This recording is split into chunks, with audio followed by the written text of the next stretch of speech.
Okay, well, thanks everybody for joining us today for the joint webinar between Beyond Computer Solutions and Ingalls Information Security. This is the first in a three-part series that we're going to be doing covering cybersecurity threats against various industries. We've invited you all here today because we've seen a dramatic increase in phishing and email-based attacks against targeted at law firms, title companies, and real estate agencies. These businesses face existential risks from ransomware, wire transfer fraud, and other cybersecurity threats. And having the right risk management strategy and implementation to control that is critical. Beyond Computer Solutions has partnered with us, Ingalls Information Security, to provide that risk management strategy for its clients. My name is Evans Foster. I'm a senior cybersecurity engineer at Ingalls Information Security. Since about 2010, Ingalls Information Security has been in the war rooms and boardrooms of Global 2000 companies, investigating computer networks targeted and attacked by criminals and nation-state-sponsored hackers. That experience gives us an edge in preventing and responding to cyber attacks, as well as developing risk management strategies for our clients. We work with high-profile clients in many different industry verticals, from multinationals to small businesses, and even nonprofits. And with me is Chris Knowles. Hi, my name is Chris Knowles, and I'm the founder and president of Beyond Computer Solutions. I've worked with companies of all sizes with a heavy focus on law firms for nearly 20 years. As a managed IT services provider, my team helps you focus on running your business while we keep it running. This means that we provide traditional managed IT services and cloud-hosted solutions. As your trusted advisor, we are a proud partner of Ingalls Information Security to offer you a one-stop shop for everything IT, including the best-in-class cybersecurity solutions. Thanks, Chris. So obviously we're here today to talk about business email compromise and phishing. So what is business email compromise? Business email compromise is a sophisticated scam that targets business working with foreign suppliers or external vendors that regularly perform wire transfer payments or do payment communication through email.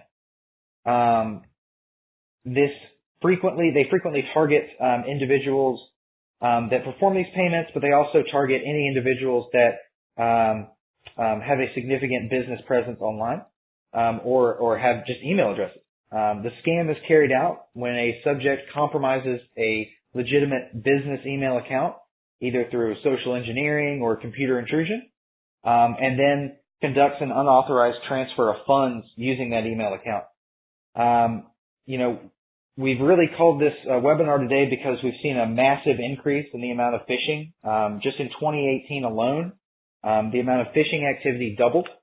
And what was unique about this is that even though that the number of phishing emails, the number of phishing attacks doubled, their methods have really changed. Attackers aren't sending you malware-laden PDFs anymore. They're not sending network Trojans. What they're doing is simply trying to get access to your account, and they do that through a number of methods that we'll discuss in detail here in just a minute. And there's also a real tangible increase in the number of spear phishing attacks. So spear phishing is when scammers will target CEOs or high-level executives at a company in order to get the most benefit. And up to 71% of all phishing attacks now are spear phishing. So if you're an executive of a company, this webinar is for you. You are the primary target these days, and they're not going to be installing malicious software. They're just going to be looking for your credentials. And we're going to show you how they do that and how you can defend against it. So as you can see in this graph, phishing attacks now roughly occur as much as 5 times more likely to occur than a traditional malware or computer intrusion attack. These are not sophisticated techniques. To steal a quote from some of our partners over at Cisco, attackers are not hacking in, they're logging in. And what that means is they're really not after the exploitation of some nuanced vulnerability to get onto your network. They're just looking for your username and password. It's as simple as that. Compromised credentials are the number one form of lateral movement seen in breach investigations. And the primary method of acquiring those credentials is through phishing. So if you're going to get breached in 2019, it will most likely begin with a phishing email. So how big has this gotten? From about 2013 to 2017, over $5 billion, billion with a B, was stolen as part of business email compromise scams. So that means that there was $5 million, or I can't even get the numbers right, $5 billion it was stolen from organizations during that 4-year period alone, just through phishing emails alone. So what is the goal for these guys? Well, essentially what they want to do is they want to get a foothold into your network through your mail system, and then they want to get paid somehow. And they're going to get paid through a number of ways. The easiest way for them to get paid is by intercepting a wire transfer or intercepting a financial transaction that happens primarily through email, or the information is shared through email. We're going to show you how they do that today. Some of their other goals may be ransomware or the installation of other software. We'll show you that in subsequent webinars as part of this series. And, you know, Chris, who are these guys targeting? Well, we've seen that they're targeting real estate transactions specifically. So the business email compromise scam, it will target all participants in your real estate transactions. And this could include the buyers, the sellers, agents, and the law firms. So the IC3 saw a 480% increase in the number of complaints just in 2016. And this was filed by title companies that were the primary target of the business email compromise scam. So the perpetrators were able to monitor the real estate proceeding and time the fraudulent request for a change in payment type, frequently from check to wire transfer, or a change from one account to a different account under their control.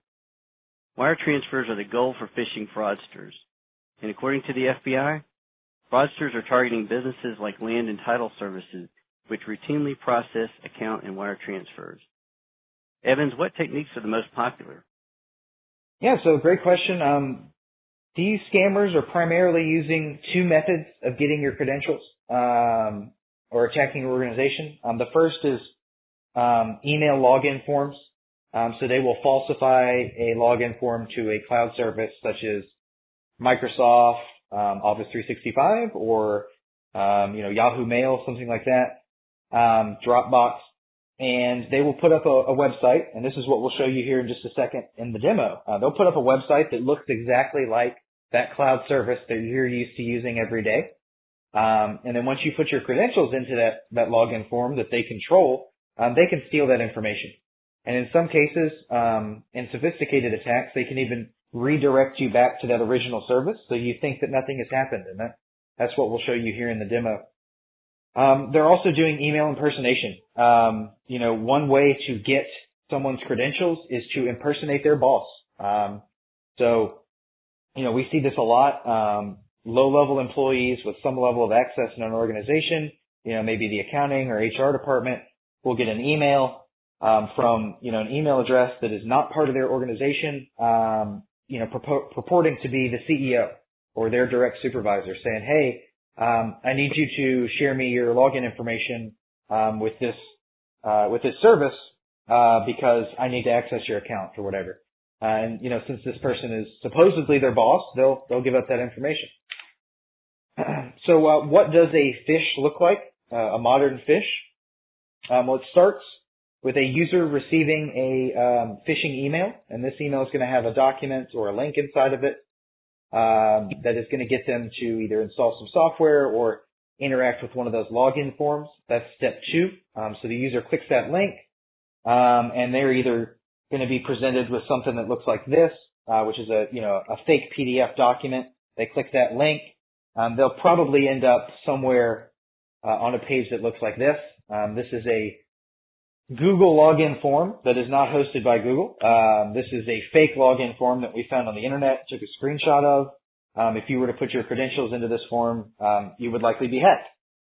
So after they go to those fake sites, they put in their information, the malicious actor is going to log into their mailbox using those compromised credentials, because again, we've just given them access to our account. And then they are going to set up what we in the business call persistence. they are going to set up inbox rules and other automations so that you are not aware of their presence inside of your email, and that they can get in between your communication. Typically they're going to have some type of a dwell time where they sit in your mailbox and kind of learn how you deal with other people, what phrases you use, what kind of templates you use for communication. And when they're ready, they'll try to interject themselves in some of that communication. And the goal, step 5 here, is to modify a financial transaction or acquire some funding in some way as a result of the access that you gave up.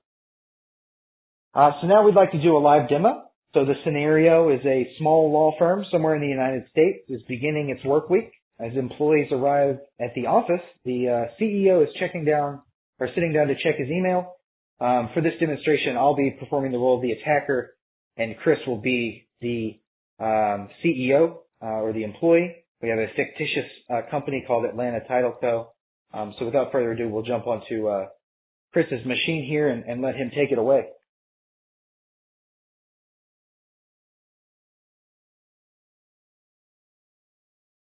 So folks, what you're seeing here is an email that's being opened that looks like it's asking me to sign into Office 365. But what you're going to see here is that this is not actually my Office 365 account. Yep, so Chris is going to put his credentials in there. He's going to log in, and he's going to be presented with the Office 365 homepage. So he's done that for us. And it looks like everything is good. So let's jump back over to my computer.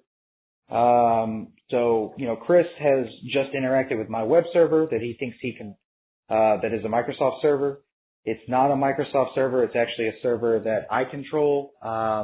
So let's go ahead and take a look at my web root directory. So I've got some scripts here that I use to serve up those pages that he just interacted with. I'm going to go ahead and take a look at my logs here. Let me get that restarted.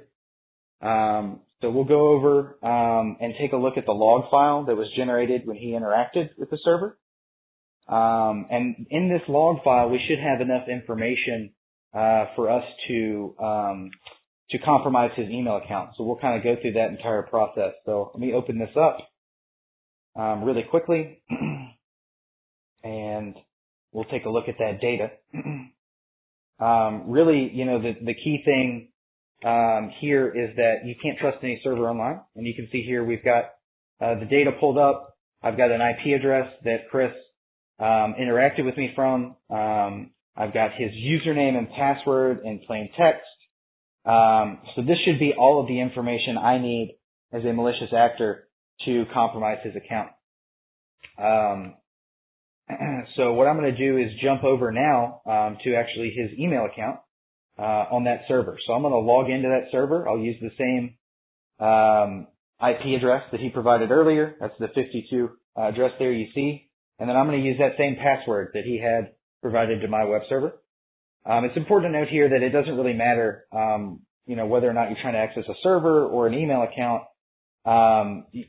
What you've given up to your credentials to your account. So if your account is shared in the cloud down to the on-prem, you'll be able to log in. So you can see, we're logged into his box. We basically see his email account there.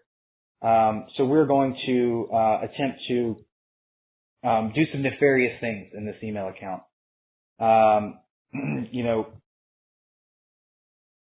We have a couple of goals here. One is we want to make sure that Chris is not aware of our activity. The second is that we want to make sure that we get some financial gain. So what we're going to do is we're going to set up a inbox rule, what's known as an inbox rule, and that's going to serve two goals. One, it's going to hide information from Chris whenever it comes into the inbox, and two, it's going to allow us to capture that information.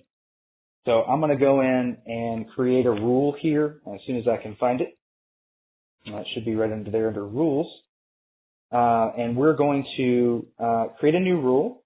And important to note here, you can do this through the Outlook console online, or you can do this right through Office 365 on your computer. So I'm going to create a new rule. And we're going to try to see if we can't interject ourselves in a financial transaction on Chris's account. So I want this rule to apply to any message that Chris receives.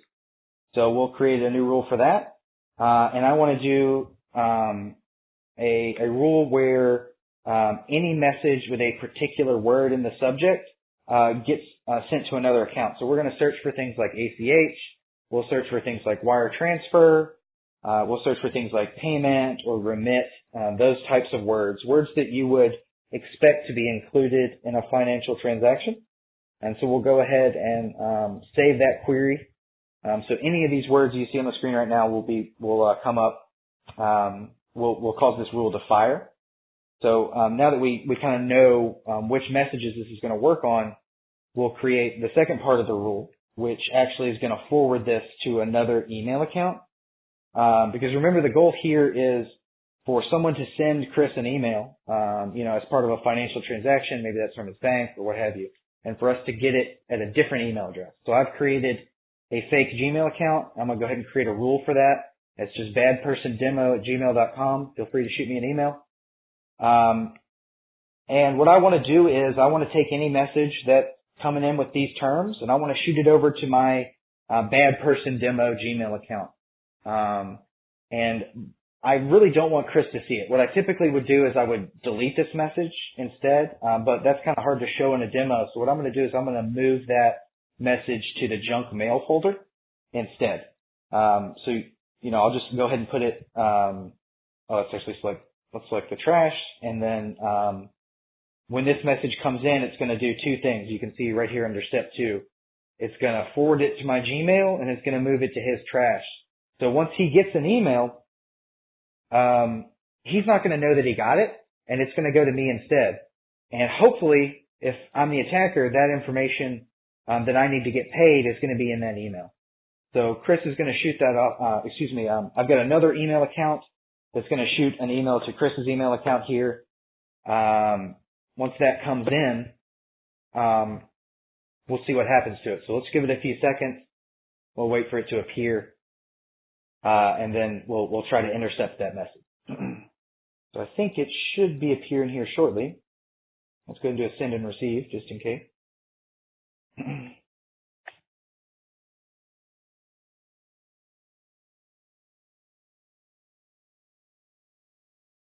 Oh, there it goes. So you can see right down the bottom left, don't want you to miss it, don't blink. There is a new message in the trash folder. So we just sent him a message with some of those words in the subject line, and it's now in his trash box rather than in his inbox. So if you're Chris and you're expecting some information, maybe from Debbie Schultz at Cloud Co. With some instructions for a wire transfer, you're not going to see this message. It's going to go directly to your trash. And unbeknownst to you, you've already forwarded this message to an external person, a third party. You forwarded it to my Gmail account. And so what I'm going to do now is I'm going to go log into that Gmail account and show you what I can do with that message.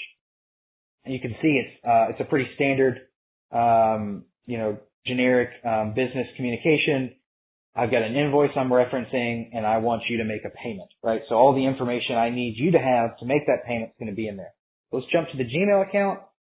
As you can see here, this is my new fresh Gmail account. Haven't even gone through the setup yet.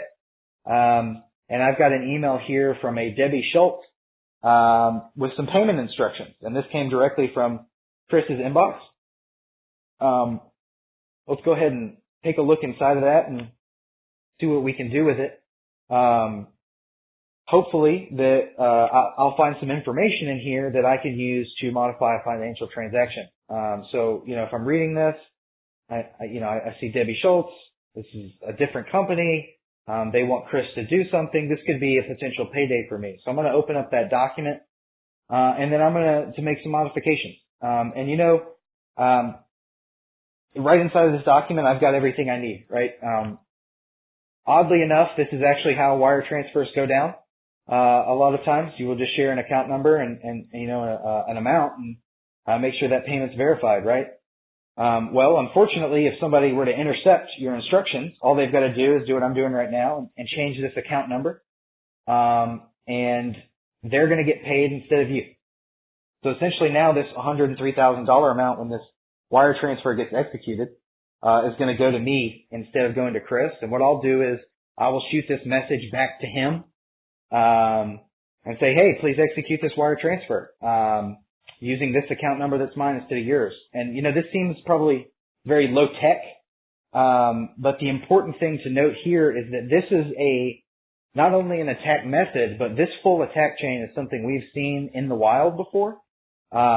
We've actually, we've worked, intrusions where this exact method, modifying a document wire transfer has resulted in upwards of $100,000 lost in a single business transaction. And it can be very hard to recover from that.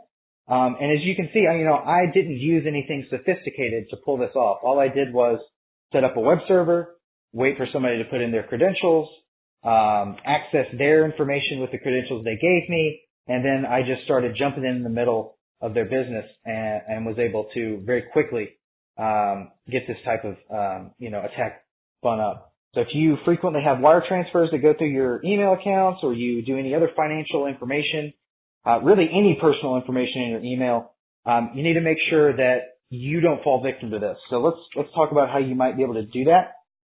So at Ingalls and at BCS, we have a number of solutions to this. The first is proactive email defense. The first thing you want to do is make sure that if you get a phishing email, like that initial email you saw in Chris's demonstration, where it said Office 365, you want to make sure that message never ends up in your user's mailbox. That is going to prevent it every time. The other thing you can do is security awareness training. We have a partnership with KnowBe4 to offer training for your users on how to detect phishing. It'll teach them how to look for domains, look at senders, look at email headers, things of that nature, and identify these types of attacks before they give up their information. In order to prevent any of the ill effects from users clicking these email messages, we also offer next generation antivirus and endpoint agents to stop users from visiting the malicious sites. So if they were to click one of those links and maybe get some bad software, or go to a forum that wasn't safe, these endpoint agents would stop them from being able to interact with that, and it would stop them from installing that software. And then obviously, if someone is able to give up their credentials and they get through those two security controls, someone's going to be able to access their account. And so it's important that you have somebody monitoring your data. We offer log monitoring to identify suspicious access patterns. So maybe your accounting manager typically logs in from Alabama, but now they're logging in from Burundi or Nigeria or somewhere in South America. Those are the types of suspicious patterns that we can identify very quickly and then stop in their tracks, right? And then let's say that someone is able to access that mailbox and do what I just did. They set up an inbox rule in that mailbox. We offer full forensic services to identify what was done. So not only do you know who accessed the account, you know exactly what they did, when they did it, and then we can help you with the removal and remediation of whatever they put into the account. And so that would include, things like cleaning up a malware incident, cleaning up somebody logging in from remote desktop, cleaning up somebody having access to a mailbox. Really it just depends on the attack.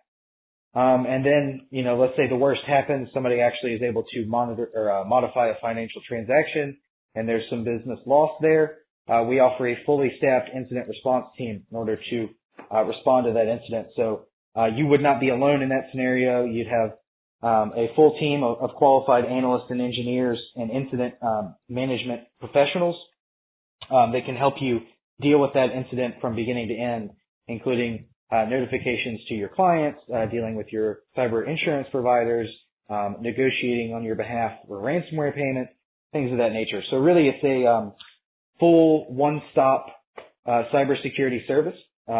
We cover it on every angle, from detection to prevention to remediation and to recovery. And so, Chris, why don't you give everybody an overview of why our relationship is a little different and why we've chosen to work with Beyond Computer Solutions?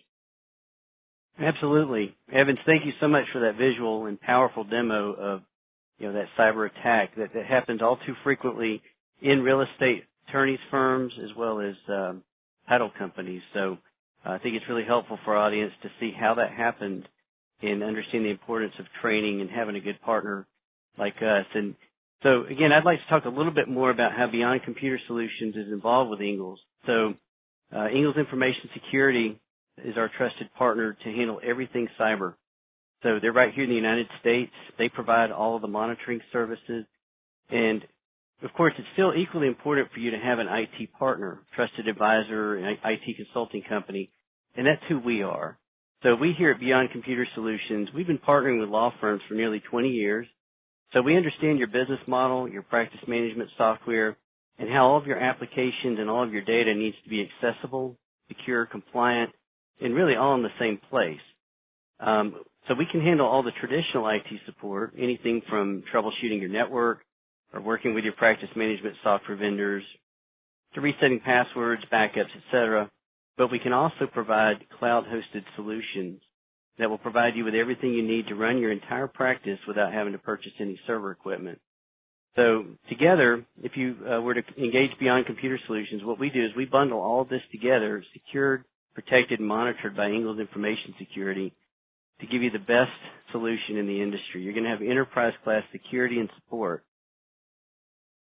And all of this is going to be done at a predictable monthly cost.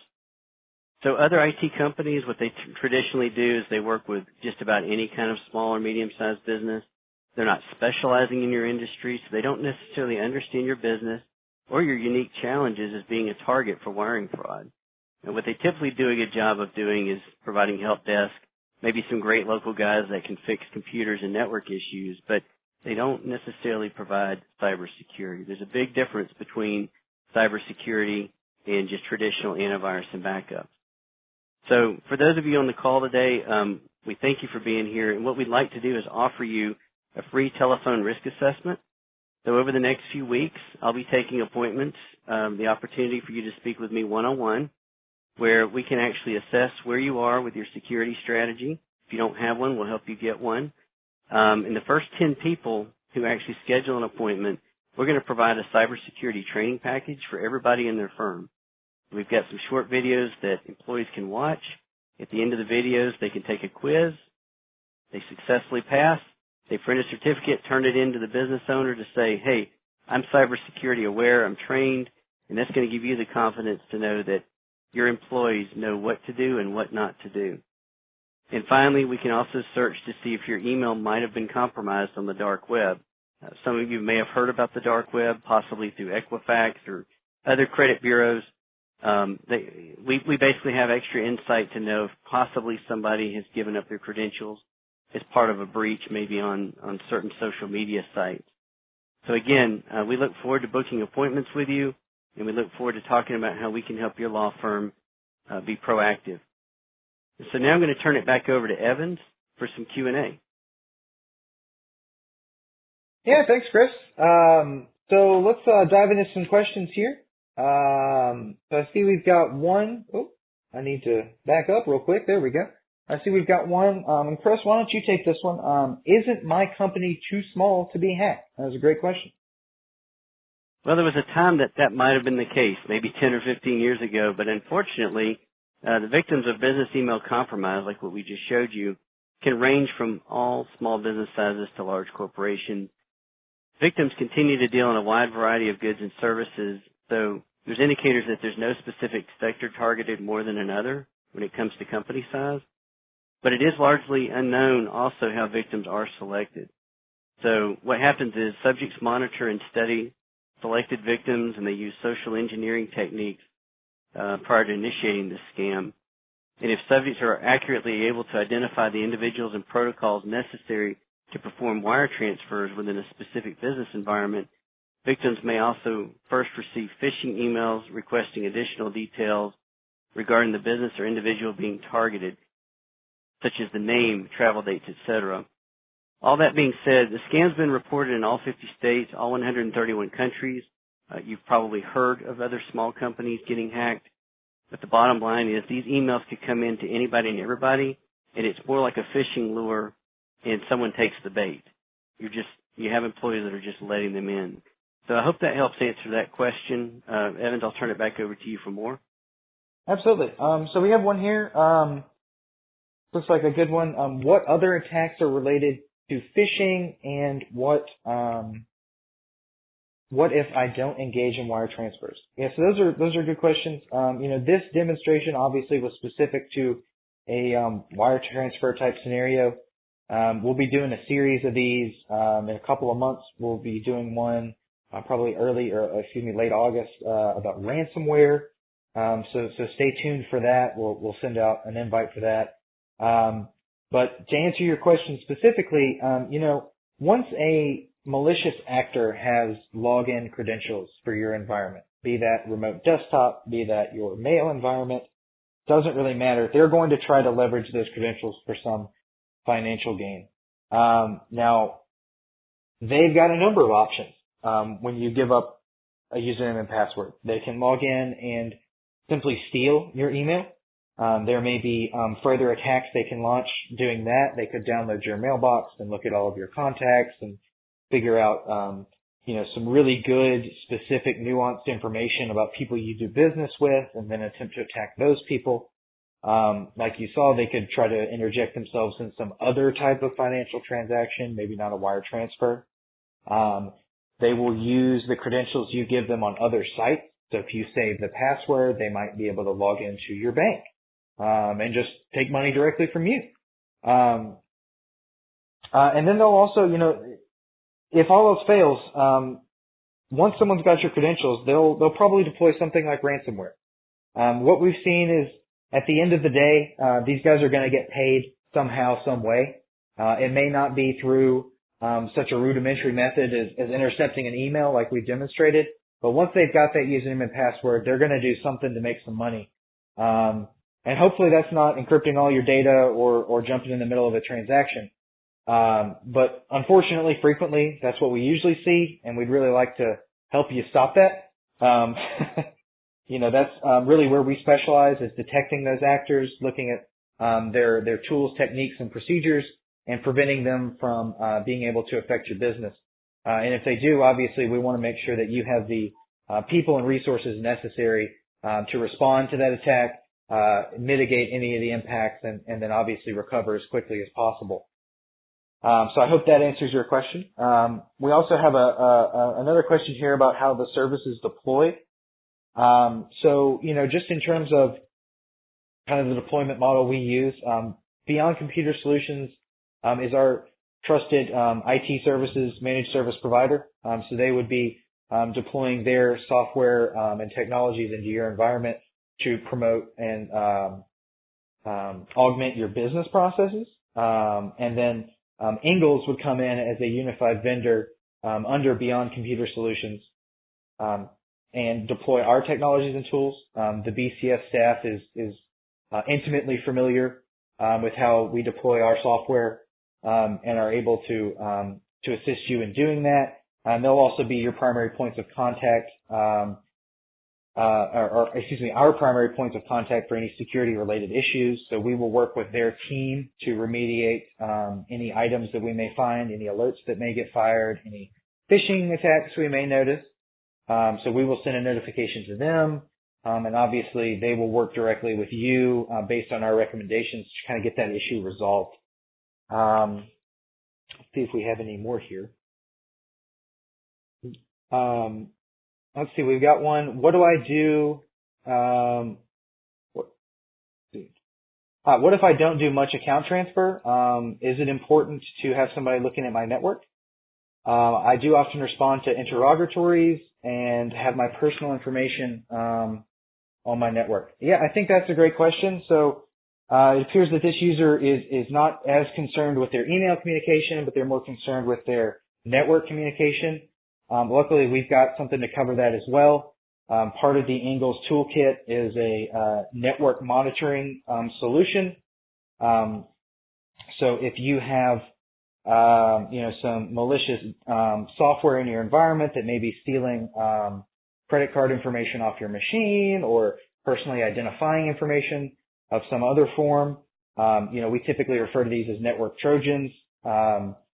we can detect those as well. Usually that software is going to send some of that information over your internet connection, and we can detect that. So it's really not just phishing defense. You know, Ingalls offers full spectrum cybersecurity services from your networks to your endpoints to your cloud services down to the behaviors of your employees. You know, right? Because we offer security awareness training and testing. What we found is that when it comes to cybersecurity and risk management, it really takes a holistic approach. You've got to get really good detective and preventative controls on all four of those elements, right? So that everyone is, so that your risk is properly managed and that you are much less likely to experience a cyber attack like the one that was demonstrated today. And that's what we try to do. Okay, well, we're coming up at about 15 minutes until 2 p.m. Looks like we've gone through the majority of the questions here. I would just like to thank everybody for joining again. We've got our contact information up on the screen here if you want to shoot us a question. Again, I'm Evans Foster, Senior Cybersecurity Engineer at Ingalls Information Security. And with me is Chris Knowles, the President of Beyond Computer Solutions. Chris and I would love to hear from you. Please do reach out to Chris if you're interested in getting some managed IT services or some cybersecurity services. We would love to help you with your cybersecurity challenges and make you a little bit more secure today than you were yesterday. Evans, thank you so much. And again, I'd like to thank everybody for attending today. Hope you found this to be very informative. I'm excited to let you know that we will have this recorded webinar available to you probably within the next week. You'll be receiving an email. And also, just as a follow-up, remember that you can book an appointment for us to actually do a telephone assessment, figure out your cybersecurity and IT strategy. Even if you already have an IT company or somebody that you're working with, we're happy to see what we can do to help enhance your cybersecurity. So thank you so much for your time again today, and we look forward to having you on our next webinar. Have a great day. Yep, thanks everyone.